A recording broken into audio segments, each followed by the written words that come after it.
It is possible to trade football before the off. There are a number of ways of doing it, but one of them is to use team news to trade. And that's what we're going to be looking at in this video. So yeah, trading team news is a popular thing to do on football. For quite a few years, nobody really talked that much about it. But it is a good way of participating in the market. And I discovered it by accident because I was trying to trade the markets in a certain way, completely messed up and thought, well, what went wrong there? And that's when I figured out what had happened. What had actually happened was a couple of key players were not included in the team sheet.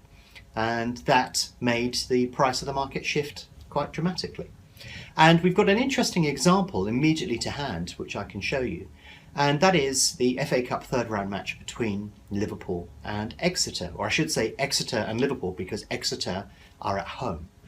And the benefit of this particular example is we have a number of things lining up quite nicely. Now, I was watching the Liverpool match against Stoke, or I should say Stoke against Liverpool, in the Carling Cup during the week. And within 30 minutes, two players had to be substituted because of injuries. And Liverpool already have a lot of injuries. And the interesting thing that occurred in that match is when those two injuries occurred, the price drifted out, and then Liverpool scored, such as life. But the impact that had was significant beyond that particular match, because immediately they had a couple of injuries. I know they've been struggling with injuries. I had a quick look at the number of injuries that they've got at the moment, and then immediately switched over and had a look at what their next match was. And it was against Exeter away in the FA Cup. Now, Exeter are going to throw everything at Liverpool, I pretty much guarantee, or they should do. But it posed an interesting dilemma with Liverpool in terms of, do they field all of their remaining star players, of which there aren't that many given the number of injuries that they've had, or do they put out a different team? Because, hopefully the difference in skill between Exeter and Liverpool should be enough that even if they field a weakened team, they'll probably still win the match. But there's also a bit of interesting psychology going on here as well, because if Klopp puts out a few star players and they get injured as well, that is a major problem.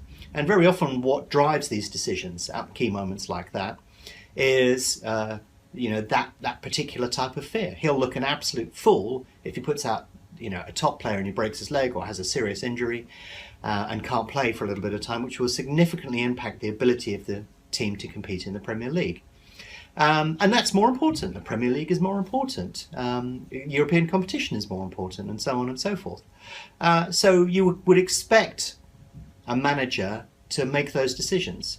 And as soon as the injuries were announced and after the match, all of the press stories came out about the decisions that he was going to make in terms of the team that he was going to field against Exeter. And you can see from the graph that the prices just drifted and drifted and drifted and drifted. And if you go on to the Liverpool fan sites, or whatever team you're looking at in that particular point, you can get an opinion and a view on who these players are and what impact they're going to have, either the injured players or the players that are going to step up and take over from a team in a scenario like this. But it was fairly clear at the point at which those two players are injured that it was going to have an impact on the next match, or it could have an impact on the next match. It doesn't necessarily always have to. And then all of the press that's come around subsequently and all of the press conferences and so on and so forth made it fairly clear that Liverpool were going to field a weakened team. So the price has drifted.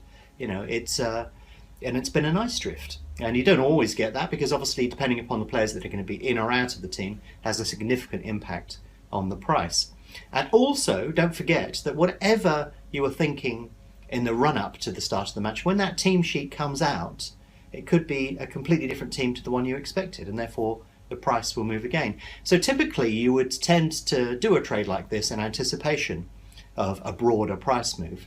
But as we approach the time when the team sheet is announced, you either have to exit your trade and then have a look at the team and then decide what you're going to do from there, or if you actually still have an open position, you're going to have to make a decision pretty quick as soon as that team news comes out, because that will either confirm what you're doing or deny it. And I learned that from a mistake. I left a position open. The team sheet was completely different from what everybody expected, and the price reverted within about 15 minutes back to where it was, and that was a painful lesson.